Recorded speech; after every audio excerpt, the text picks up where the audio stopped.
السلام عليكم. عليك السلام ورحمة الله وبركاته. Inshallah, you're well, my bro. الحمد لله. As long as you're well. Alhamdulillah, that's good. And brother Sri Shandeep, is that how I pronounce your name, my bro? Hope you're keeping well, akhi. Inshallah. Amazing, amazing, amazing. So, just for context, obviously today we got our halakha going on. Brother Azam, do you have any updates on the brothers? What's happening? Just so I'm aware. Yeah, alhamdulillah. I think Shandeep is recording it on the KG 19. Oh, Like, really? so, alhamdulillah. Got a lot of brothers coming in today, alhamdulillah. More brothers, which is great. Inshallah. Perhaps maybe even next Monday I might be able to come. When's university finishing, guys? Which week is everyone going to still be on campus? Is everyone going to be on campus next week and the week after? Next week, I think it's midterm break. Next week's midsem, and then the week after people are coming back. Yep, Yeah, inshallah. okay, great. Maybe we might be able to organize something in person as well, inshallah. So it should be good. Should be awesome. Brother Ahmed, Sufyan, Assalamu alaikum, guys. وعليكم السلام. Very cool. So أعوذ بالله من الشيطان الرجيم بسم الله الرحمن الرحيم رب اشرح لي صدري ويسر لي أمري واحلل عقدة من لساني يفقه قولي والسلام عليكم ورحمة الله وبركاته, my brothers. Fine, fine. So today, inshallah, guys, I really want to talk about a very important topic, inshallah. And the first thing I want to start off by saying is that, subhanAllah, there's so much difficulties happening in this world. Everyone's going through problems. Everyone has things going on in their lives. And today I want to talk to you all about perseverance and goal setting in Islam. And what does that look like? What does that mean? SubhanAllah, when I look around, it's sad, but there's so many people going through so many hardships. And it gets to a point where the only thing you really can do is just make dua for your brothers and your sisters because it's difficult, man. It's difficult. Some people have family problems. Some people have financial problems. Everyone's got relationship issues, health problems that are occurring. The most important thing is that no matter what you're going through, my brothers, in your life, no matter what's happening to you, what you're experiencing, remember, don't rely on the people. Don't focus on people to help you. Focus on your relationship with Allah subhanahu wa ta'ala. That's the most important thing. Some of the happiest people ever, optimistic, ambitious people have the most hardships. Most hardships. SubhanAllah, I know some people who they're in always smiling, always in leadership positions, always in community, and then you find out they've got health problems, cancer, they're not able to walk properly. And to them, they view it so positively. Don't let things in your life destroy you. This dunya is designed to break people. There's so many things that happen on a daily basis. You're dealing with people, there's always going to be something that happens. Maybe people cancel on you when you've got appointments. Maybe you've got meetings, no one's coming up. There's always going to be stuff that happens. This dunya is so spontaneous. There's always things happening. There's always things moving. The ball's always rolling. The most important thing, my brothers, most important thing is that you have that ambition and that goals to keep you moving forward. And that's why in Islam we learn a lot about the importance of goal setting and aiming high and being ambitious. Part of being a Muslim, my brothers, is not just aiming to be average. It's aiming to be the very, very best, to be at the pinnacle, inshallah.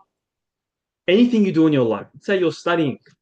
When you're studying, inshallah, you aim not just for a 60 WAM, 70 WAM, 80 WAM. You aim for rank one. You aim to absorb, inshallah, the content to a point where you could go teach an entire 1,000 room seminar. When you're exercising, you don't just do a small, you exercise, inshallah, with ihsan, as if Allah subhanahu wa ta'ala is watching you. Set goals, my brothers, that are so ambitious that when people look at you and ask you, what do you want to do with your life? Your answer shocks them to the core. They can't believe it. They doubt you. They'd say, there's no way in the world you're going to achieve that. These are the type of goals we need to have. As Muslims, our ambitions have to be great. If you share your goals with people and they're like, oh, yeah, that's all right, it means your goals aren't good enough. it has to be something that scares you every single day, subhanAllah. Remember, it's not just you. We have an entire community that needs help, that needs support.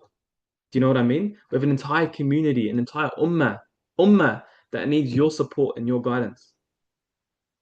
It's very easy to succeed by yourself.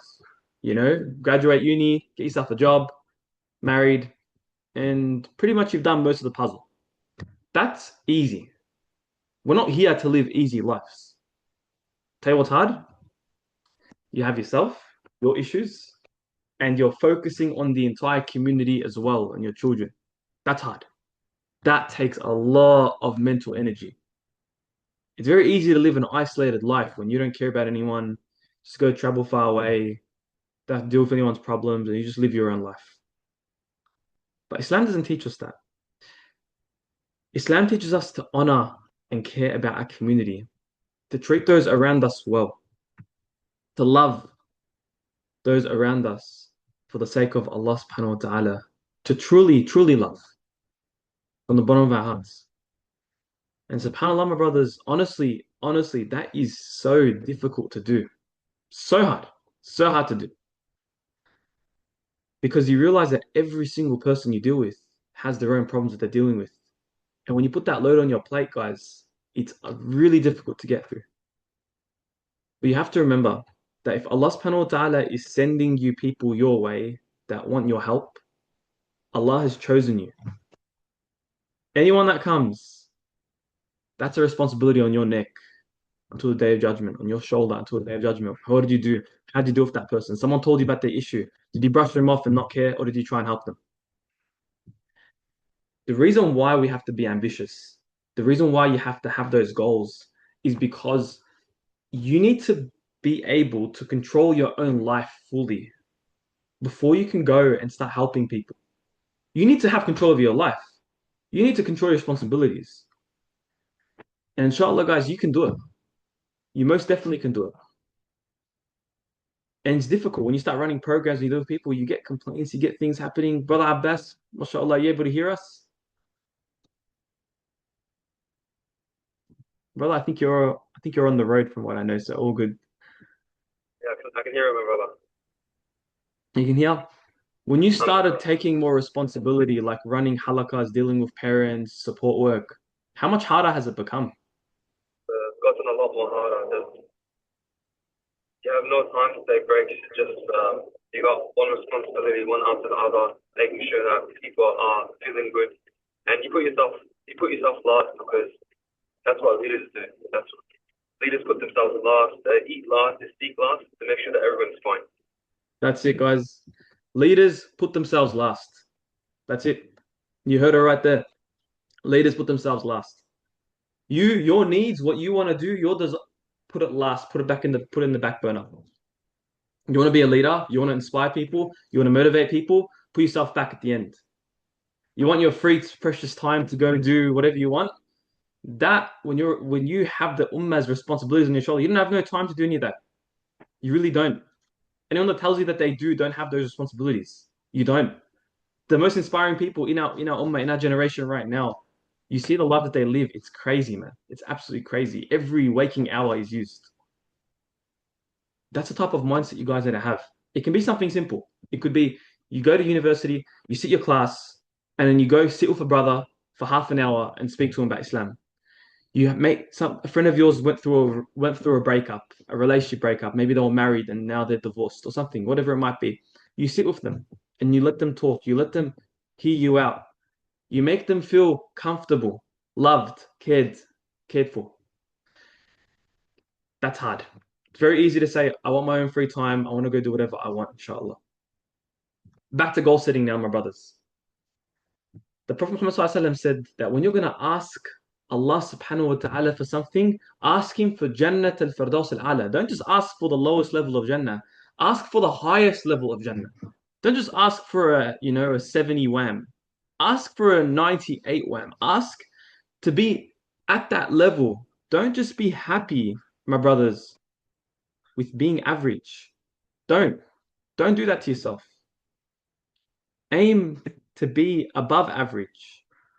Aim to leave a legacy, inshallah. Aim to conquer. This is the Islamic mindset, the Islamic fortitude, what we've been inculcated with, inshallah. That's the type of mindset that I want you guys to have. And remember, if you don't feel like you've got that many problems in your life, say Alhamdulillah. Alhamdulillah. Use yourself, use your good state of mind to help people around you. As they say, there's always going to be things that happen. Always, guys. You know, right now it's finish university, get that job. You get that job, no problem. You start working, no worries. You start getting taxed, no problem. And it's like, I want to get married. Okay, you get married. Cool, you're done. You've ticked it off. No worries. Then it's how do I make my wife happy all the time? How do I have a sustainable, healthy relationship? That's a hard question to do. That takes a lot of effort. How do I remember and use my knowledge to help the community? This is how you think from a community perspective. Okay, we've got younger generation coming to uni. How are we going to help them? Younger brothers want to get married. How are we going to help them? We've got brothers that don't have parents right now. They're coming from Palestine. What are we doing about them? What are we doing about the youth that are joining schools that don't have anyone to support them? Another whole can of worms that we have to solve. That's our brothers and sisters. What are we doing about our parents? Are we honoring them? Are we spending time with them? What are we doing about our health? Are we spending our time honoring our health? See what I mean? You start thinking from that perspective, there's a bunch of things you can be doing with your time. What are you doing with the community? The community, the young generation that's questioning Islam every single day. What are we doing about those that are homeless in Victoria Market and in Victoria? There's a bunch of things you can think about. So it literally baffles me when someone says, "Oh, I don't really know what to do with my time. I've made it, earn a good income, and married and kids. Well, that's it." Well, no, it's not. That's not it. You have a responsibility to the community. Allah subhanahu wa ta'ala is going to ask you what you've done with your time. How have you spent your money? Is it all just on junk food, or have you actually started giving it to those who need it? Have you spent your time? The thing is, right, as you continue in this societal hierarchy and as you get better and better and better, quote unquote, it's something that I've noticed, brothers. What happens to you? And it's very tough as well, but what happens to you is you start to lose your own, I wouldn't say identity, but I would say you lose the peace, contentment, and love in your heart. It happens. What do I mean by that? As you start to build yourself up the ladder, start earning more income, start paying more taxes, you start basically developing businesses, developing ideas, you start dealing with a lot of people, you start to create systems and you start to treat people as numbers, and your life is pretty much commoditized. And by the end of that whole process, your time for Islamic knowledge is pretty much zero. And all you're doing is just working, working, working, working, working. And that's pretty much it. You know? And that's basically it. My brothers, we need to be very careful, very, very careful that we don't fall into this trap, that we keep our hearts satiated, we keep our hearts healthy, we keep our hearts in good condition, in good health. And it's important, guys, that you manage your time properly. Onto the practical reality, okay? So we've spoken about a couple of things today, boys. Number one, this dunya, there's always going to be problems. Number two, if you think you have free time to do whatever you want, you don't. You got a lot of responsibilities on your shoulder, brothers. And it's a big responsibility to take. And you can do it. We can do it, inshallah, 100%. We've got a community, boys. We've got to inspire people. Yeah, we have thousands, millions of people that we need to actually take care of, inshallah, that we need to leave a legacy towards. If you think you can't leave a legacy, you're thinking too small, bro. You need to start thinking bigger. Start thinking about the impact you want to leave on the community. Number three, my brothers, aim high, super high. Aim for Jannat al-Firdaus al-A'la. Allah subhanahu wa ta'ala loves the lofty matters and He hates the lowly matters. He loves those who aim lofty, who aim high. Do that, guys. You don't just pray your prayers, you pray your sunnah. You always go above and beyond. We're not people we don't live average lives, okay? Don't live an average life. But again, don't lose your heart in the process of being part of this society. When was the last time you smiled? When was the last time you smiled at someone and you meant it? Or you're no longer able to smile anymore? You don't feel happy. It's tough. When was the last time you felt grateful, genuinely just Alhamdulillah? Or is it always like, oh, I'll feel Alhamdulillah once I get this new thing? When was the last time we felt that? Why don't you feel that way anymore? Because you've been programmed to lose your identity, to lose your love, lose your compassion. Why is it that when you're speaking to mum and dad and parents, you want to end the conversation quickly, but with the boys, you can stay out till 3 a.m. in the morning? Is that not part of the design of this society to try and split you away from your family? Think about those things, reflect. Ask yourself, what am I going to do with my life? Who am I going to inspire? Start small. Start small. Who am I going to call today?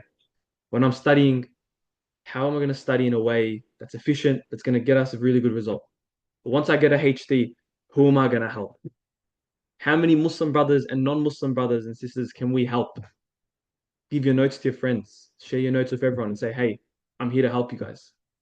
That is what Islam teaches us. Islam teaches us to be humble, to give, to love, to share. Easy, guys. So, quick reminder again today, it's all about giving and sharing, inshallah. This dunya, it's not worth any tears, guys. Don't let it affect you to that point. We're gonna all leave soon. We're here very short term. Very, very short term. The big dream, inshallah, is Jannah, boys. That's our dream, Jannah, where you'll be able to meet everyone from this generation. People who are born and got killed immediately due to the genocide. You will meet them and you'll be able to connect with them. People from hundreds, thousands of generations ago that we never will ever know about. We're going to meet them, inshallah, forever, without any of the burdensomes and encumbrances of the dunya. That's what we look forward to, guys. Until then, it's non-stop grinding. See you on the other side. Jazakallah khair, my brothers.